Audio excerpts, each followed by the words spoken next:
सुकून से बोलो, जुड़े बोलो, आरो जुड़े, सेवन अप।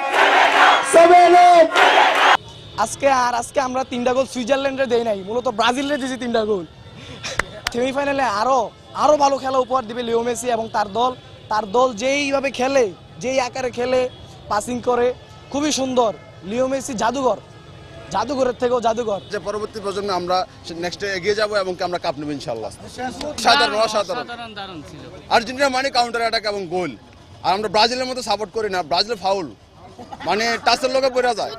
এগুলো হচ্ছে ব্রাজিল হচ্ছে সারা বিশ্বে জানে ব্রাজিল 1 নম্বর হচ্ছে ফাউল দল। সো আমরা আর্জেন্টিনাকে সাপোর্ট করি। I love Argentina. আপনারা ইতিমধ্যে জানেন আর্জেন্টিনা হচ্ছে বিশ্বের সেরা দল। এই বিশ্বের সেরা দলে বিশ্বের সেরা প্লেয়ার লিওনেল মেসি আছে। আমরা আজ সেমিফাইনালে উঠেছি। আমরা চাই 2022-এর মতন 2026 যেন আমাদের সেরা প্লেয়ার মেসির হাতে যেন লাস্ট বিশ্বকাপটা হাতে ছুঁতে পারে। আর আমরা সবাই যেন আর্জেন্টিনা যারা ফ্যান আমরা যেন সবাই উচ্ছ্বাস করতে পারি। আর আমরা ব্রাজিলের জন্য আমরা চাই যে আপনাদের দল নাই, আমরা মেসি বছরে বস ডাকেন, আপনারা খেলা চান। আর আমরা তরুণ প্রজন্মদেরকে বলতে চাই আর্জেন্টিনা হচ্ছে বিশ্বের সেরা দল। আর্জেন্টিনা সবসময় করবেন।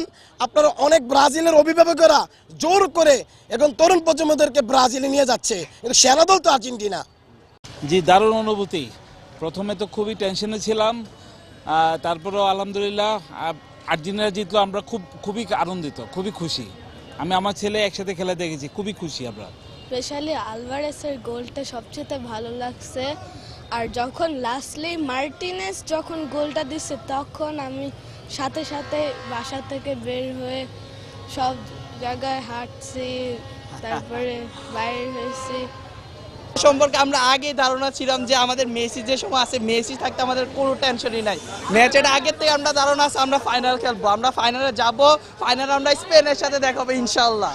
স্পেনের সাথে আমরা ফাইনাল খেলবো, ফ্রান্সের সাথে স্পেন ফাইনালে যাবে। আর আমরা স্পেনে হারে ফাইনাল আবার নিব।